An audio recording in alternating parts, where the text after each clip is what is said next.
Frank. What's the weirdest thing you've ever saw in here? Let me ask you a question, kid. Did you see that movie, Night of the Living Dead? Hey, we gonna party tonight or what? Yeah, we are gonna party. Well, where are we gonna party? I don't know, somewhere. Hey, we could go to the park. Oh, no, we can't. The cops said they'd shoot us if we go back to the park. Yeah, and I ain't in no mood to go tonight. I like death.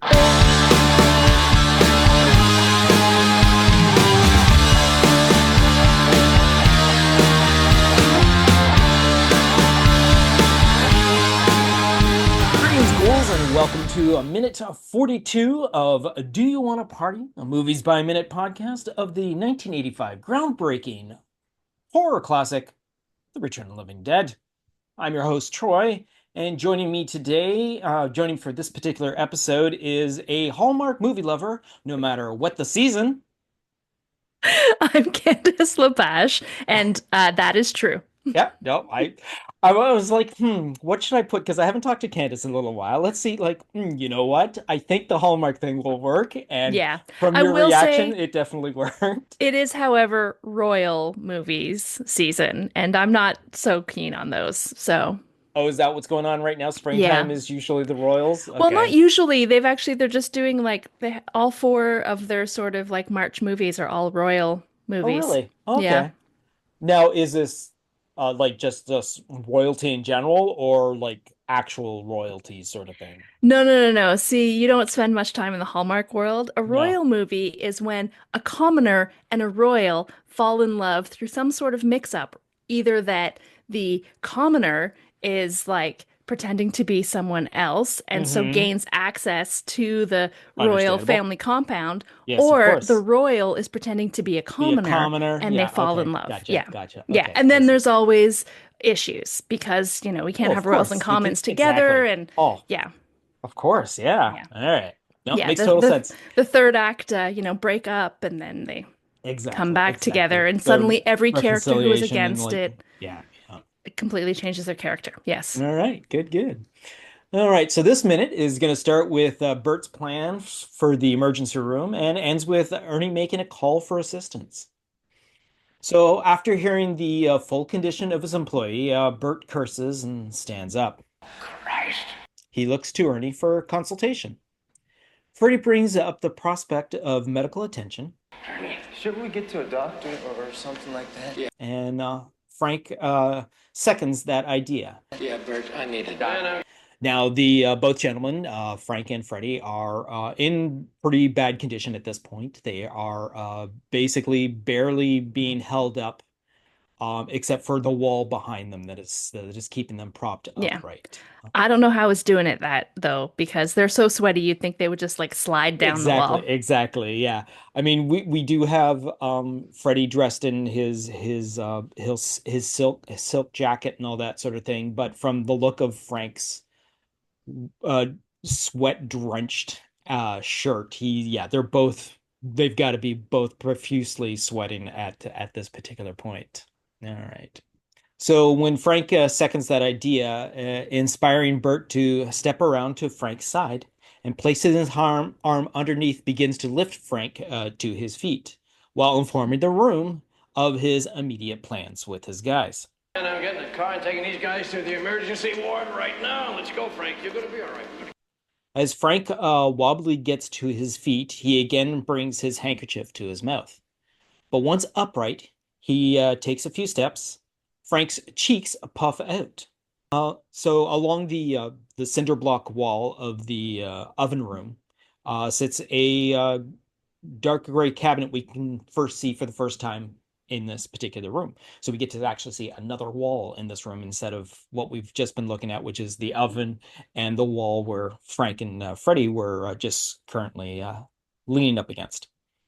So along the cinder block wall of the oven room sits a dark gray cabinet, a pile of stacked boxes on its surface. To the right of it looks like a paper towel dispenser attached to the wall. Laying next to the stack of boxes seems to be a discarded work apron. As Bert escorts him further, Frank's body lurches suddenly, and after slipping out of Bert's grip, dashes past a white porcelain sink mounted onto a wall with a with one of the ones with the the separate temperature uh, taps and all that Mhm. sort of thing. One for cold, one for hot. Above it is a wooden frame mirror that is also mounted onto the wall. To the one side of it, there's a soap dispenser, and to the other side is a paper towel dispenser. Um, to the on the floor is a tall white container, probably used for trash. All of these being very suitable places to do what is about to Exactly. Yeah. happen. Exactly. Yeah. Yeah. So, starting to make heaving sounds, Frank practically throws himself through the dark wood-stained double doors to the hallway behind.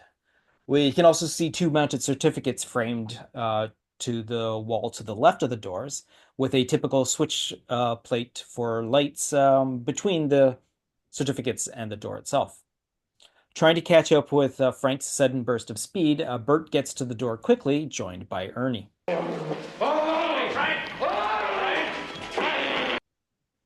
Meanwhile, back in the embalming room, Frank bursts through the black windowed double doors, still handkerchief held against his mouth, cheeks chipmunked out. Crying, moaning, and still making hurling sounds, he crosses the distance to the giant back door with a hurried pace. Quickly sliding the lock open, he pulls the door open enough for him to begin retching out into the rain.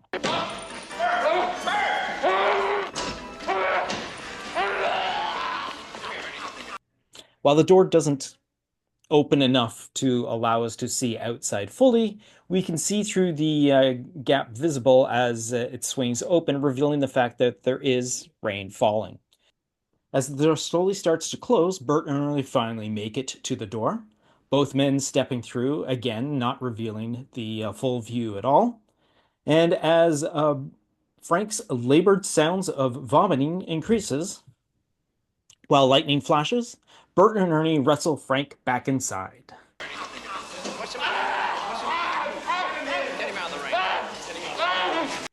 With his handkerchief hands still near his mouth, Frank cries out about contacting his spouse.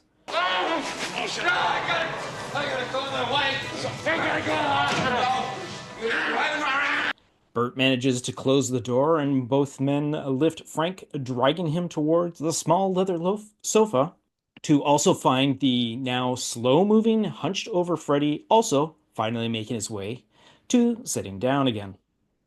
Ernie consoles Frank as he tells him that he is going to call for help. Take it easy. Take it easy. I'm gonna call an ambulance. Frank echoes the service that is needed. Paramedics. Paramedics. Bert, then overly concerned, sits between his sick men and also begins consoling them both.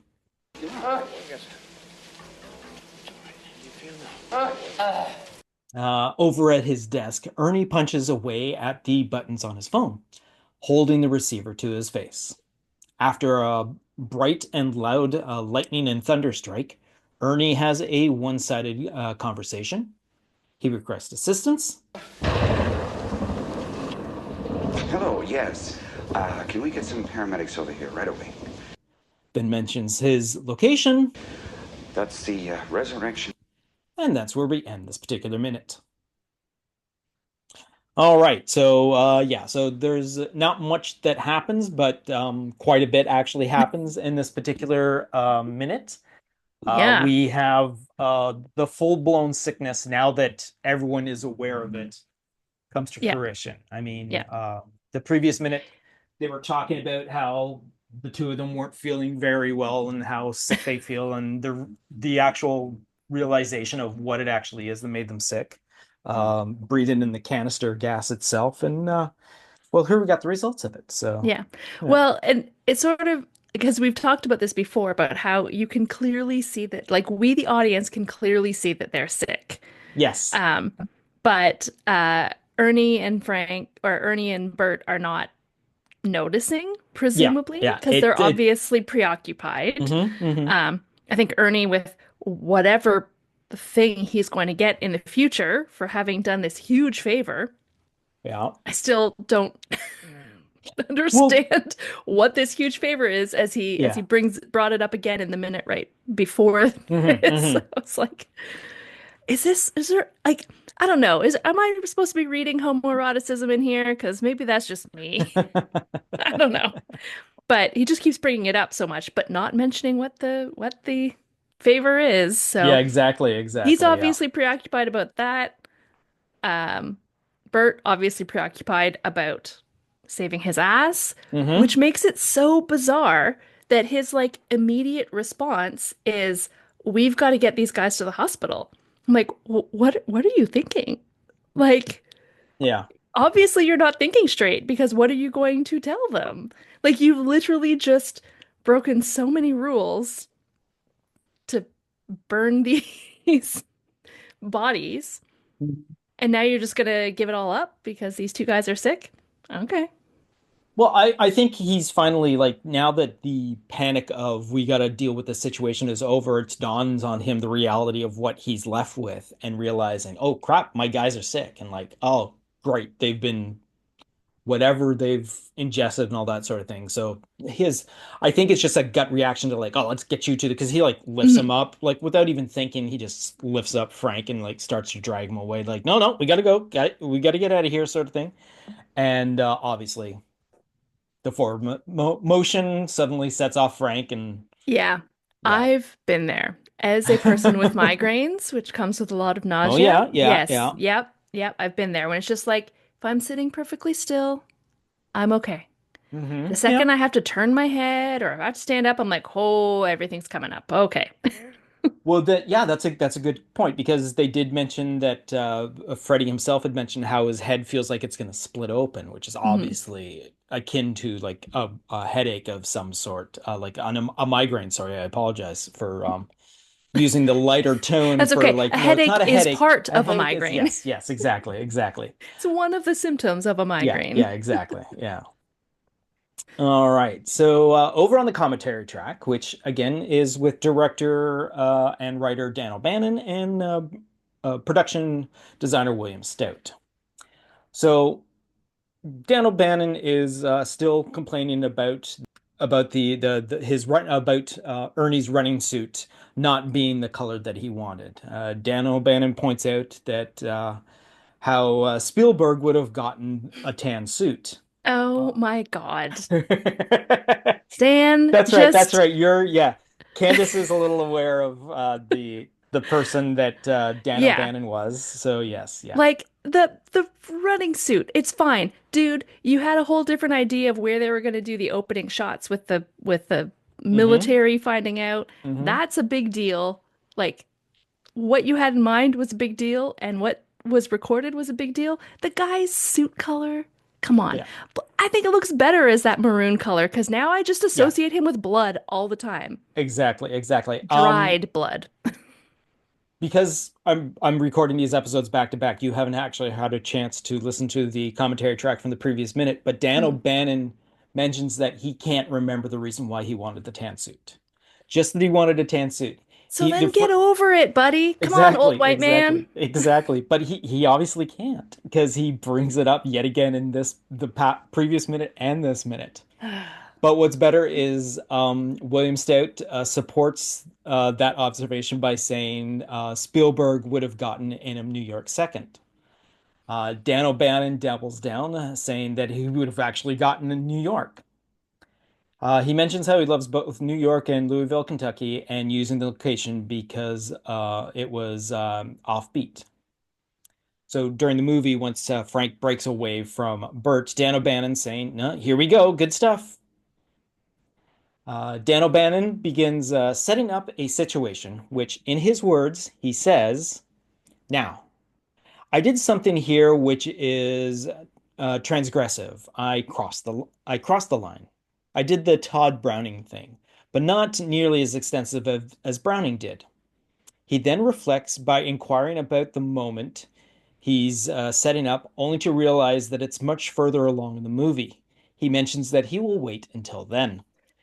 Uh, Yeah, because I was like, what transgressive part is he talking about here? yeah. Retching sounds? I feel like there'd been retching sounds on film by at that point. So what I left out was he's talking about the sequence when Don Calfa is outside with his in the rain with his black jacket on, examining the ambulances to see what's going on. Mm. The sequence there is what he's talking about, but that is also like almost like That's like the five end of the minutes from movie or now. something, Well, isn't it? Oh, it's not that far. Okay. it's not the end of the movie, but it's not now. It's Yeah. a little further along in the movie. Intriguing. When we're done recording this, I'm gonna go watch forward a bit and see And if I see can what the figure hell's it he out. talking about? Yeah, Yeah. exactly. Yeah. I was thinking, you know what? I think it'd skip ahead and see what he actually says during the commentary, if he even remembers to come back to the point, because there's been stuff that during these commentary tracks that Dan O'Bannon just basically is being Dan O'Bannon. I mean, it's good that his personality shines through in this commentary track. Um, His personality. Yeah, some yes, people his don't like his personality. hmm.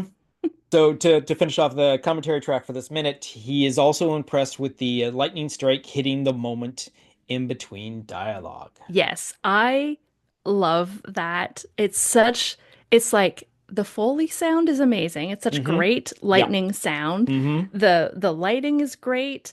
I love the timing of it. Like it's Yeah. just one of those things. Um it's funny because I'm watching one of the great courses about how to view and appreciate great movies, it's called, Oh, okay. which is obviously something I just spend my time with, considering as people are like, I'm sorry, you're what? You're watching a movie and like podcasting about it 1 minute at a time? What the heck? I'm like, yeah, it's a thing. It's a thing. It's a thing, Um, yeah. but yeah, because every time I see that, it's like it feels like almost one of those like all-time best sort of like lightning strikes. Yes, Like yeah.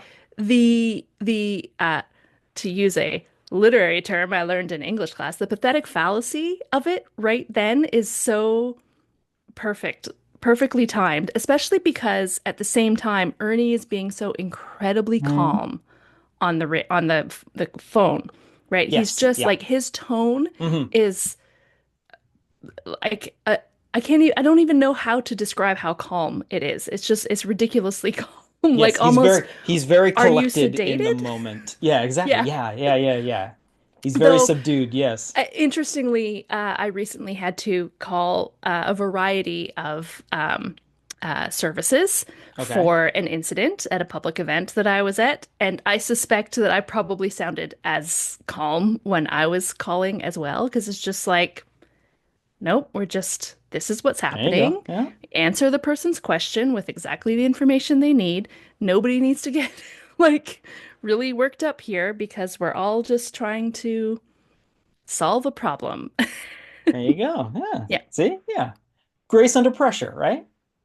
sure. Yeah. Yeah, yeah, exactly. Yeah. Well, at least one would like to think that, right? All right. So, according to the script, which we are dealing with a story and screenplay that is written by Dan O'Bannon, this is the revision from October of 1983, and it's based on a story and screenplay by John Russo, Rudy Rickey, and Russell Steiner. So, just going to back up a little bit to give you the description of the sequence, which is interior crematorium night, and it's rain. Bert. Christ. Bert and Ernie edge back from Frank and Freddie uneasily. Freddie, man, we'd better get to a doctor. Frank, holding his head. Yeah, I guess so. Bert, I'll get my car and take you guys to the emergency ward. Suddenly, Frank stumbles to his feet, runs to the door, throws it open, sticks his head out into the rain and vomits. Outside, thunder and lightning and wind. They pull him back inside and push the door shut against the moaning wind. Frank, wiping his mouth, half delirious. Gotta call my wife. Tell her we're going to be at the hospital. Ernie, listen. You can't go running around in the storm. You're too sick. I'll call an ambulance. Frank, nauseous. Get paramedics. Ernie picks up the phone and dials 411. Ernie, into the phone. Can I have the number for the city paramedics? Fire department. What's the number? Writes it down. He hangs up and dials the number. Ernie continued into the phone. Yes, hello. We can we get some paramedics over here? Pauses. The Resurrection Funeral Home. And that's where we end this particular minute of the script because that's where we finish off the particular sequence in the movie. It's kind of neat to see the fact that he has to call for the paramedics. Mhm. Obviously, well, 411 is set up. I'm pretty sure 911 is also set up in the mid 80s at this point, correct? Yes. However, there are times that 911 is not the appropriate thing to call. Understandable, Um, yeah. yeah. I think like at this point in this lifetime, now 911 is kind of the catch-all, but Yeah. it is actually more appropriate to call, you know, sometimes Directly like to whatever service you actually yeah. need if you can get that. Yeah, Okay, you know because what? what I didn't happens take that into now, at consideration. least in Yeah. Ontario for sure, what happens now when you call 911, it Hmm. actually dispatches to all of the emergency services, Right. and fire are usually the first ones there, Yeah. which um, I mean, that's not necessarily who you need is fire. However, because of that, a lot of firemen have a whole bunch of additional A lot of training now yes, because that's yeah, yeah. they're so often the first ones on scene. Um, but yeah, like in the emergency that I was in, I actually tried a variety of numbers first because it was a mental health outburst that was Right. happening. Okay. That had been, it was, some violence was Hmm. happening. And so I tried calling first we actually have specifically social workers who patrol the area that I was in, which was downtown. So I tried calling them first, but it was after hours because the Ontario government doesn't give enough money Oh, for these jeez. sorts of All things. right. So it's Yeah. after hours. And then I tried calling the Here 24/7, which is also another like mental health specific group of Gotcha. social workers who come out. Oh, okay. They were not answering either Oh shit. because they just have a lot and it was like a Saturday night. That's a heavy time. Gotcha. And so then eventually I just called the police non-emergency line because like it is not an emergency. Like we don't need paramedics, we don't need fire. There Right. there are no there's nothing happening here except a person who needs to be carefully dealt with Right. and Okay. Yeah, escorted yeah. out and brought to his home. He was even saying like I just want to go home and go to bed. Gotcha. Okay. Yeah. So, Yeah.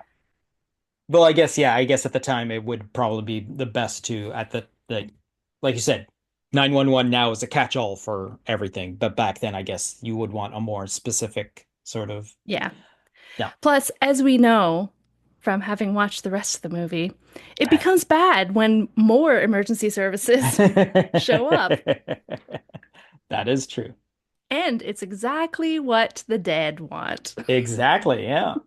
So when we do the work print comparison, which is comparing the fully shot version of the movie when they take all the scenes that they want to use and culminate it all together, then they take that version and then edit it down for final versions. So we are dealing with minute 41 to 42 for this moment of the podcast, which in reflection in the actual work print goes from 46:27 to 47:44. So we have a little bit more going on. So to begin with, when Bert stands up and to start this minute, the film cuts to the wide shot of the four actors. However, the work print stays with the shot pointed at James Cairn and Tom Matthews as they deliver their lines about wanting to see a doctor. Finally, cutting to the wide shot when Clu Gallagher goes to lift James to his feet.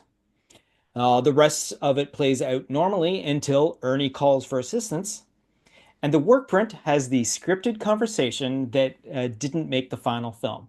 So him Hmm. actually calling 411 and asking for all that is actually kind of They neat did too. film it. They did film that portion. They just edited it to when he started dialing the second number and all Mhm. that sort of thing. But as you look at the work print, he only hits like five buttons and it automatically goes. He doesn't hit a full, which would have been only seven at the time because area codes weren't a major thing at the time.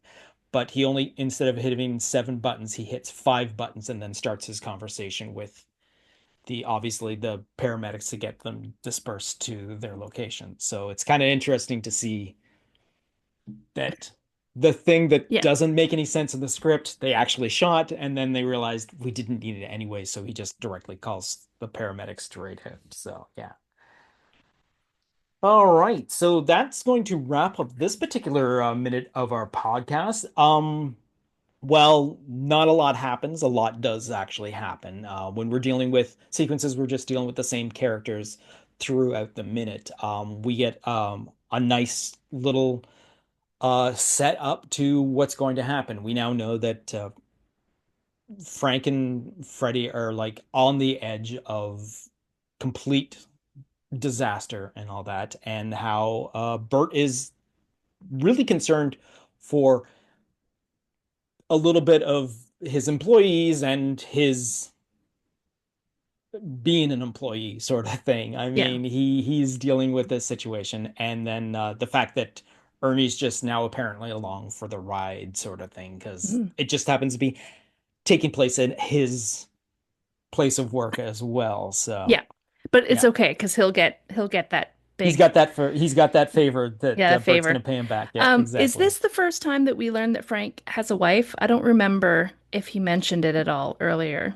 Yes, when they're talking about and when Frank and Freddy at the beginning of the movie are in the office talking about Return of the Living Dead, Hmm. when the phone rings and Freddy freaks out, knocking over the cup with the Right. things and all that, he picks it Yeah. up and he says hello, and he starts talking to his wife. He has a Yeah. conversation with his wife, Yeah. I was trying talking to about, remember. yes, talking Well, about not. how he's going to be home soon and to keep the Mm. dinner warm for him and all Yes, that sort of that's thing. right. So It's all yes, coming back to me. I exactly. opted not to, Yeah. watch the Uh, previous no, I understand. Oh no, you don't 40 minutes of rewatch the a whole movie. entire minute for, yeah, Yeah. exactly, exactly. He also does have a wedding band on Mm. that we see in a couple of, but as we know in a little later on in this movie, it actually is a symbolic gesture that he does with his ring later on again. Not going to be much of a spoiler because Not if to you're, spoil the yeah, movie that exactly. you're all watching one If you're minute at a listening to a time. podcast that's, yeah, breaking it down 1 minute at a time, you're definitely have seen the movie before. So, all right. So, like I said, that's going to wrap up this particular minute. Anything else you got to say about this particular minute that you want to get out there, Miss Candace? Not about this minute, but just briefly, the minute, I think maybe 2 minutes before this, because I did go back a few, there is one actual shot that I really love Oh, also, what's and that? it's the shot of the oven with the door closed and some Mm-hmm. smoke coming out. That's Yep. just like a push in, as it's Yes. just so perfectly framed. It's just such a Yep. beautiful shot. Um, Yes. yeah, again, like I said, going back to this, like the Yeah. great courses that I'm watching, and I'm just like, yes, yes. Who doesn't appreciate these completely non, like you could make the movie with the shot or without the shot. Exactly. Yeah. It doesn't Yeah. make a difference. Same thing Yeah. with the thunderclap. Like I think the thunderclap does actually provide something to the scene, Mm-hmm. but also doesn't necessarily. It's just like a little added, you know, nugget for Right. those of Right. us who really like that sort of stuff. Yeah. I will mention that I'm gonna see if I can find it before the actual timer runs out on us. Anyways, I'm pretty sure it's William Stout that mentions on the commentary track during that push in moment how, first of all, Dan O'Bannon loves the look of it, how the smoke billows out and all that Hmm. sort of thing. And William Stout points out it's almost like the door itself has like its own personality, Yes. which is kind of neat. Yeah, And that's again, so doomy, right? yeah, You're just like, you're exactly, like, oh my exactly, yeah, God, this, what we're seeing right now is hmm the cause of everything. exactly, exactly, yeah. So yeah, it is exactly what you said. Yeah, the both gentlemen point out they also enjoy that particular push in shot and all that sort of thing, Yeah. which It is does nice to feel like see. Dan O'Bannon just loves a push in, though, also. Oh, he definitely does. Yes. Yeah. All right. So thank you, Miss Candace, for joining me for this particular minute. I want to also thank the audience again. Always great to see people hopping in, coming along the route with us and all that. If we missed anything in this particular minute or any previous minute or upcoming minute, just leave a comment in whatever form you're listening to or watching this in. We also have YouTube version of this, which happens to have quite a nice following and all that. Just leave a comment in whatever particular minute you're currently involved with, or send us an email to planetgeekpod@gmail.com, and we can continue the conversation there, or maybe even roll it into a future episode. We are still looking forward to putting together August 16th of 2025, our 40th anniversary Do You Want to Party episode, where we're looking for donations to help us all move that along into reality. If you feel like you'd like to donate to us, you could just go to our ko-fi.com /planetgeekpod. More in our show notes for more information about that. And as I'm running out of time, as I see our timer, I'm going to pull this off and say thank you, Candace. Thank you, audience. I have nothing else to say, but see you next Wednesday. You've just been listening to a Planet Geek production of Do You Want to Party, a Movies by Minute podcast of the 1985 The Return of the Living Dead. Please be sure to subscribe, download, comment, share, rate, and review. Be sure to follow us on our social media platforms: Facebook, YouTube, TikTok, Tumblr, or Letterboxd. Search for Planet Geek Productions. X, former Twitter, Instagram, and Blue Sky, search for Planet Geek Pod. Or send us an email to planetgeekpod@gmail.com. Our closing music is provided by Night Chill. See the show notes for more details. Once again, thanks for tuning in, and farewell, fiends.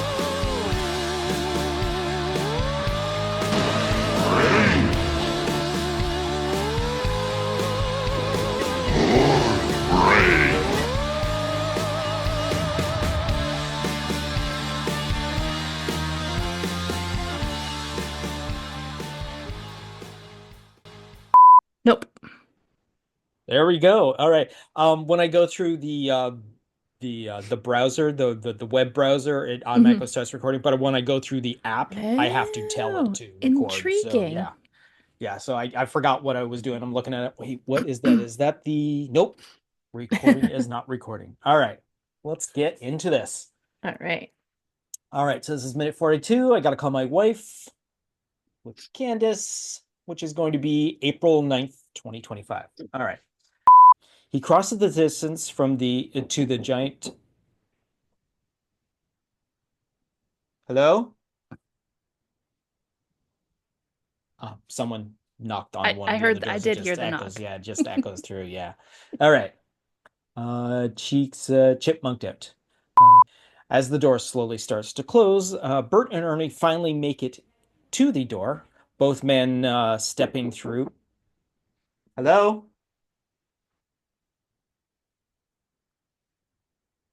Just a sec. I think I have to see what's going on here. Just a sec. Yep. All right.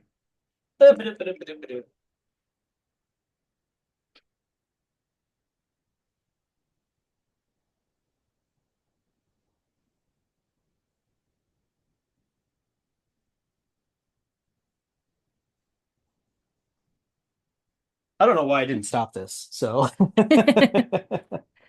Just because All you right. love editing. Exactly. Giant pause there. All right. Where was I? Let's go back to trying to catch with front burst speed. Meanwhile, back in the embalming room.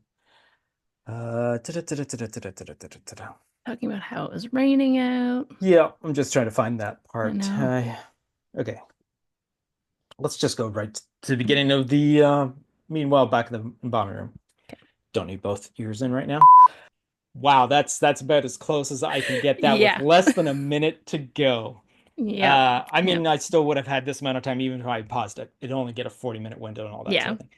Thank you, Candace. I will give you a shout later on for an upcoming episode. I appreciate this. And hey, nice and quick. Hey, look at that. Less than less than an hour for this particular thing. Absolutely. As I'm just going to probably just sit here and wait until the actual time runs out and it shuts off. It just shuts off. Yeah. Because it's always best to have in the middle of a conversation something cut off with it. And I'm just pulling it out. I'm like, oh, come on, you got to cut me off at any second. And it's going to be hilarious when this all gets. Yeah. And this is actually going to be nice to end off the, after the credits sort of thing. People are going to be listening to this. It's and they'll definitely been